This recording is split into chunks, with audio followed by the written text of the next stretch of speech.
Welcome to Folk Files, a podcast that explores the history of folk music and follows the crisscrossing paths of sea shanties, ballads, and broadsides through time and overseas. This month, we are looking at gender fluidity in folk music. We'll look at a small subset of all the songs where a supposedly female character acts, dresses, or lives like a man, and vice versa, and touch on the important work of the organization called Queer Folk. But before we do, I have a quick announcement. A couple weeks ago, I launched the Folk Files Patreon. Now that I've been pursuing this project for over 6 months and have received indications that listeners are interested in seeing it continue, I'm looking for ways to make it sustainable. The Patreon has fun extras like transcripts, blooper reels, and blog posts with additional information for each episode. You can find the link in the episode notes, patreon.com/folkfilespodcast. By becoming a patron, you would be supporting the research and production that goes into each episode. Now, on to the main subject of this episode, gender bending and fluidity in traditional song. And sing thee and sing thou, so fairly well minded. The song that you can hear in the background is a rendition of Jack Went A-Sailing by Sophie Crawford and George Sansome, the founders of Queer Folk, an organization that researches and draws attention to LGBTQIA+ themes in the English traditional folk song canon. Jack Went A-Sailing is one of the many songs where a female protagonist dresses in men's clothes and then goes to sea or to war in order to be with her true love. This particular narrative ends happily, with young Jacaro, as she calls herself, finding her true love, healing him after he's been wounded in battle, and marrying him. But as we'll see, these songs are not all that straightforward. I will be dealing mainly with songs from the British Isles or from British colonies in this episode because of how songs about cross-dressing and gender swapping contrast with the rigidity of Britain's historical treatment of gender. The British Empire attempted to quash any alternatives to its cisgender binary in many of the places that it invaded and colonized. For example, before colonization, the Indian subcontinent widely recognized Hijra, a third gender that was neither male nor female. In Uganda, Mudoko Dako were people who were born male but were treated as women. In North America, many indigenous tribes recognize people who are two-spirit, though many tribes had their own words for non-binary, trans, or other gendered people. All of these people, of course, still exist, despite British cultural imperialism pushing a rigid cisgender system. There have always been people who don't fit England's gender binary. So are there any traditional folk songs about them? As sweet Polly Oliver lay musing in bed, a sudden strange fancy came into her head. No father, no mother shall make me false prove. I'll list as a soldier and follow my love. That's Sweet Polly Oliver, another one of the female characters in folk song who follows her true love to war. That arrangement was from composer Benjamin Britten. Polly Oliver may dress in men's clothing, but she's not traditionally subversive, because she essentially works as a nurse when she goes to war, nurses her true love back to health, and then reveals her identity. But not all the songs about cross-dressing women are like that. Some of these characters are just content to be living a life as a man, or at least in men's clothing. Now, gender and sexuality are already somewhat interwoven. But when you start dealing with a culture with incredibly rigid gender roles that subjugate one gender and involve legal punishment for anyone who deviates, it becomes hard to see what is an expression of gender and what is an expression of sexuality. For example, let's talk about the ladies of Llangollen.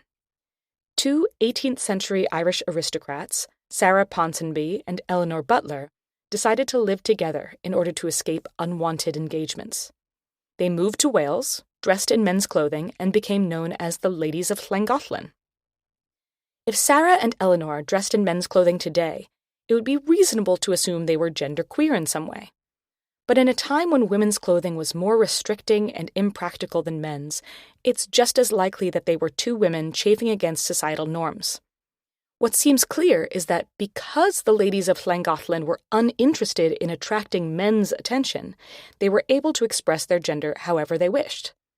My point here is that when dealing with historical eras before the term transgender was coined, and during a time when you could go to prison for bucking the gender binary, we're not going to find many English songs with clearly transgender or non-binary characters. But we can find hints. In the case of the ladies of Llangollen, there are some historians who say there is no proof that they were lesbians. Sure, their home was filled with items stamped with their entwined initials. Sure, they were buried in the same grave.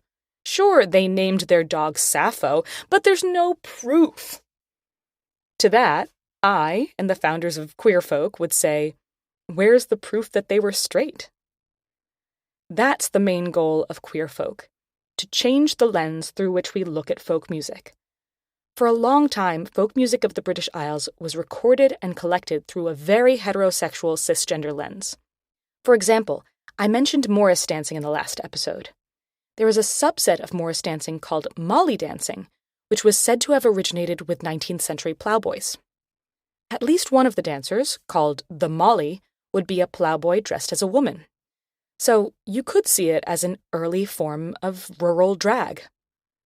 But our good friend Cecil Sharp, the folk collector, despite interviewing someone about it, did not see Molly dancing as worthy of study and left it out of his records. The practice has survived despite Cecil's opinion of it, and I have included a video of the Magog Molly dancers in the episode notes. All the dancers wear skirts and dress in fun rainbow colors. On their website, the Magog Molly dancers have a statement of inclusivity saying, Magog Molly values difference and inclusivity and welcomes dancers and musicians from all races, nationalities, gender identities, and sexual orientations to our team.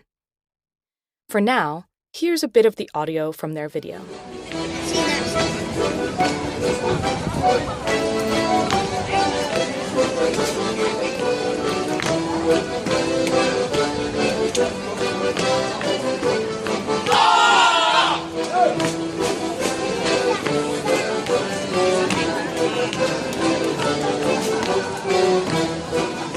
Molly dance is only one example of something the British folk revivalists skipped over or carefully edited. But Sophie Crawford and George Sansome have dedicated their time to finding the queer stuff, as Sophie says, in the archives, such as the Cecil Sharp House and the Ralph Vaughan Williams Library. And they've found some surprising things. Some of them I won't mention here because they are from the raunchier side of the catalog, and I want to attempt to keep this podcast PG-13, whatever it is. But I will write about those songs for the blog post on Patreon. One song that they discovered is called The Female Husband. It talks about a woman who unknowingly married someone who was born female. The person dressed, acted, and lived just like other men, so the bride didn't know until their wedding night. Here is a sample of the song from the Transaction Theatre. So if you want a bit of fun, or listen on to me about a female husband, the likes you'll not believe.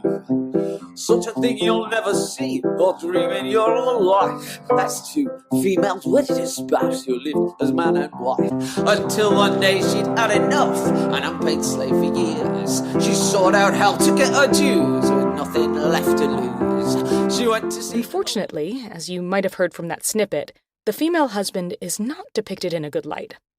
In addition to being lied to, the song claims that the bride is used very ill and that she was dissatisfied. The cheeky moral is that women should try their husbands before marrying them to make sure that they're not female husbands. However, the song curiously also has this verse. Now for 20 years they lived, as man and wife so clever, both eat and drank and slept, and just those things together. If women all could do the same and keep their virgin knot, why the king and all his subjects would quickly go to pot. To my ears, that sounds like a lot of women would appreciate the female husband arrangement, but according to the narrator, if women did live together like husband and wife, the country would be in shambles. No indication why. Religious reasons, fewer babies, feminist uprising, who knows? The idea of the female husband wasn't fiction. For example, Harry Stokes, born in 1799, was known as the man-woman of Manchester, or the female husband. He was assigned female at birth, but he lived his life just like other men and had 2 long-term relationships with women.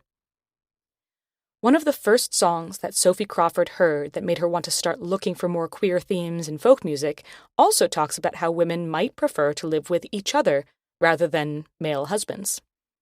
Here she is singing it, a song called Our Captain Calls All Hands. She fell down on the ground, weeping and crying, wringing her hands abroad, as if she's dying. There is no belief in man, not your own brother. So girls, if you must love, love one another. It's an interesting message that combines anti-war messaging with a queer bent. Because the men insist on going to war and breaking their promises, the song says women should just love each other. But sometimes it's not the man that goes off to war or to sea. Whereas Sweet Polly Oliver and Jack Went A-Sailing both deal with supposedly female protagonists chasing their heterosexual lovers, sometimes the protagonist chooses to go adventuring and challenge gender norms just because they want to. That's the story in the Australian folk song Female Rambling Sailor. Here's a version from folk singer Ian Robb. With jacket blue and trousers white, just like a sailor, neat and tight. The sea, it was the heart's delight of the female rambling sailor. From stem to stern she freely goes, she braves all dangers, fears no foes. But soon you shall hear of the overthrow of the female rambling sailor. In that story, the main character dresses in men's clothing and decides to go off to sea without any ambition to find her true love. She just loves the sea. Unfortunately, the song does not have a happy ending. She ends up suffering an accident and drowns, which is when everyone discovers that she was female. One of the first songs covered by queer folk was a song called Short Jacket and White Trousers. It's another example of the protagonist going off to sea just because she wants to, not because she's chasing a man. Here is a version by Gavin Atkin. One night as she sat drowsing, she was ready for her bed, when Captain Blairy sighed and said, well, I wish you were a maid, for your cherry cheeks and ruby lips, they have beguiled me, and I've often wished with all my heart you could, my sweetheart, be. Well, it's hold your tongue, dear Captain, you know such talk's in vain. And if our shipmates come to know, they will make sport and game. But when at last we come on shore, some pretty girls we'll find, for to ramble along with us, young lads, since you're that way inclined. Like in many songs and stories about women dressing as men, one of the male characters expresses attraction to the main character before they reveal themselves to be a woman. Also, the girl in trousers doesn't just dress the part, she acts it by suggesting that she and the captain engage in some manly carousing once they put to shore. And when the captain finds out she's female, she shuts him down and essentially runs away laughing. Gavin Atkins said that he learned the version of Short Jacket and White Trousers that he sang above from folk singer A.L. Lloyd, who also happens to be the source of one of my favorite quotes of this episode. When discussing the song The Female Highwayman, also known as Sauve, A.L. Lloyd said that the main character, known as Sylvie or Sophie or Sauve, has been called the kinkiest girl in folk song. Here's A.L. Lloyd singing a little bit of Sauve. Sauve, Sauve, all on the day, she dressed herself in men's array, with a brace of pistols all at her side. To meet her true love, to meet her true love, where she rode. As she was galloping on the plain, she met her sweetheart and bade him stand and deliver, young man, she said. If and you do not, I'll shoot you dead. Here's a summary of what happens in the song. Sauvé dresses as a man, complete with weaponry. She sets off to essentially trick her true love, and she holds him at gunpoint, robs him of his money and his watch, and then demands his ring. He begs the supposed highwayman to let him keep it because it's a token from his true love. For Sauvé, that means that he's passed her test, and so she rides off.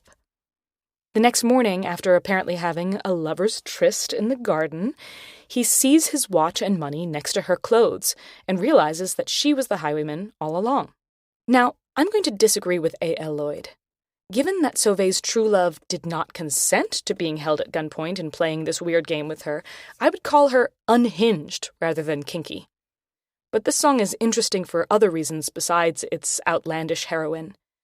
It uses the opposite of traditional gendered language to describe the two characters. For example, it is Sauvé's lover who blushes like a rose, an action usually reserved for female characters in folk music. And Sauvé says, "What makes you blush at so silly a thing?" It's also rare in folk songs for a woman to be casually lying around unclothed following a romantic encounter, scolding her lover. Usually, the women are the ones shyly blushing, see above, or it's too scandalous to even discuss. This is similar to the treatment of the two main characters in the song William Taylor, or Billy Taylor. Billy Taylor is described as full of joy and beauty gay, a phrase that echoes a lot of descriptions of women in folk music. His fiancée disguises herself as Richard Carr and follows William to sea after he's press-ganged. Along the way, she discovers that he's been untrue to her and is marrying someone else. So, she shoots them both dead. The captain of Billy's ship hears this and is so impressed with her that he rewards her by giving her command over 100 men, as you can hear in this final verse, performed by Cilla Fisher and Artie Trezise. When the captain did behold her, and the deed that she has done, he has made her chief commander o'er a ship and 100 men. Fall roll all the roll all I do, fall roll all the roll all day. Fall roll all the roll all I do, fall roll all the roll all day. My favorite version of that song, that I sadly couldn't find a recording for, is from the Manx group the Magog Band. Here are the lyrics in their entirety. Willie was a stupid bastard, not a brain cell in his head. Left his true love for another, she came back and shot him dead. The song rewards Richard Carr's actions, even though they go completely against the usual gender norms. Could the author or authors of this song have been sympathetic towards those who wanted to live as a different gender than the one that they were assigned? Returning to Sauvé, female highwaymen, or at least female thieves in the style of Sauvé, were a historical fact. Of course, there have been female criminals probably since the dawn of time, but in terms of the ones that disguise themselves as men, Mary Firth, also known as Moll Cutpurse, is probably the best-known example. She was born in the 16th century and was a thief by the time she was a teenager. A lot of the details of her life were fabricated or sensationalized, but she seems to have started dressing in men's clothing starting in her 20s. She was also an entertainer and was known for her often ribald musical performances in taverns and on the stage. A play was written about her in the early 17th century by Thomas Middleton and Thomas Dekker called The Roaring Girl. Legends say that the real Moll Cutpurse performed as herself in at least one production of the play. I've only listed a couple examples, but there are quite a few historical records written about, and sometimes by, other female highwaymen, female sailors, and female husbands. So these folk songs about women dressing as and sometimes living as men mirrored real life. But what about the other way around? There's a collection of songs that all deal with the same story with slightly different details. The one that I know best is called New York Girls. You may know it from the version in Gangs of New York, performed by Finbar Fury. I'm looking round this little room, there's nothing but I see, but a woman shift an apron that were no use to me way. Yes, auntie, my dear Annie, oh, you New Yorkers, can't you dance the polka to me way? Yes, auntie. In the song, a man follows a woman to bed who then steals all of his money and clothes. When he wakes up, the only clothes that are available to him are the ones she left behind. For sea shanty fans, the chorus's "Away Santy" is likely a shortening of the name Santiana, a common name in sea shanties much like Johnny. Another version of this story is Barrack Street, sometimes called Peter Street, here performed by Nick Jones. So I looked all around me and there's nothing I could spy but a woman's shirt and apron all on the bed did lie. I wrung me hands and tore me hair, crying, oh, what shall I do? Fare you well, sweet Windsor town, I'm sure I'll never see you. The whole story seems a little fishy. Why would the woman take everything except her own clothes? Just for a laugh? Did she leave wearing his clothes? What's important to remember is that people could be arrested for wearing clothing that didn't match their assigned gender. For example, in New York, where all those girls were dancing the polka, you could technically be arrested for wearing the dress of the opposite sex up until an archaic law was repealed in 2011. George Sansome points out that when laws prohibited dressing in a way that challenged gender norms, it was useful to have excuses up your sleeve like, "A woman stole my clothes. Can you believe it? I would never choose to dress like this. I was robbed." And perhaps that useful excuse could become such a prevalent joke that it ended up in a lot of silly folk songs. There's another version of the story where the man willingly puts on the women's clothing, Taylor's Breeches, here sung by Bryony Griffith and Alice Jones. He danced and he sang, he got whiskey many a tot. Your jolly little tailor was the merriest of the lot. To the lady he was dancing with, the tailor he declared, "If you lend to me your petticoats, I'll dance like a maid." His breeches he put off, and a petticoat put on. The maid the tailor's breeches she quickly did adorn. The fiddler then did play for them a merry, merry tune. She danced his money watch and breeches clean out the room. In this song, the tailor gets drunk and asks the lady he's dancing with if he can wear her clothes so he can dance like a maid. The usual shenanigans ensue, where his clothes are stolen and he's forced to go outside in petticoats. But it's notable that the tailor chooses to wear the maid's clothing. Could this be considered a drag performance? Or could the tailor maybe have a desire to embrace a different gender, and after his inhibitions are lowered, he decides to act on it? Once again, there's no proof that many of these songs are written from a queer viewpoint or about queer characters. Perhaps the songs are about very straight, cisgendered people who like to play dress-up. But LGBTQIA+ people have always been around, even in societies as restrictive as the British Isles, and so it seems more likely that there are traditional English folk songs with queer themes than that there are none at all. After all, we're talking about folk music, not carefully edited music for the court or church. And with folk songs with no known author, there's even more opportunity for songs to be a vessel for queer themes. If the original writer of a folk song, if there even was one, didn't mean for there to be queer themes, perhaps some of the singers and adapters along the way and throughout the folk process did. Folk songs seem like the most likely place where queer themes would survive in a society that historically criminalized LGBTQ people. Thankfully, the modern traditional folk scene is gradually becoming a more progressive and welcoming place for LGBTQIA+ people. The folk scenes that I am lucky enough to be a part of are frequented by many people who are trans, gay, non-binary, intersex, queer, etc. And after my research for this episode, it seems that I am not in a bubble in that respect. There were more than a few articles talking about how the folk scene has become a progressive, welcoming place for queer people. There are, of course, exceptions. There are pockets in the community where even being a cisgender woman can be difficult, but I'm glad to know that it's not just my corner of the folk world that feels so welcoming. Queer folk doesn't just highlight old folk songs. They also draw attention to original songs written by queer artists in a traditional style. I'm going to end this episode with a tune from Queer Folk's Foundry residency, performed by Amy Thatcher and Holly Clark. Since we haven't discussed this yet on Folk Files, typically the word tune is used for music without words, while a song must involve singing. Amy wrote this tune, called That Lulu Business, after being inspired by the life of a transgender trapeze artist from the 1800s. For more from Queer Folk, head to queerfolk.co.uk or check them out on YouTube, Facebook, or Instagram. If you have thoughts, questions, or corrections, reach out to me at folkfilespodcast@gmail.com or send me a message on social media. I'd like to give a special thanks to Shiloh DeFabia and Lafayette Matthews for their help with this episode, and of course to Sophie Crawford and George Sansome, whose interview with Tradfolk provided me with a wealth of material. Thank you for listening, and happy Pride Month.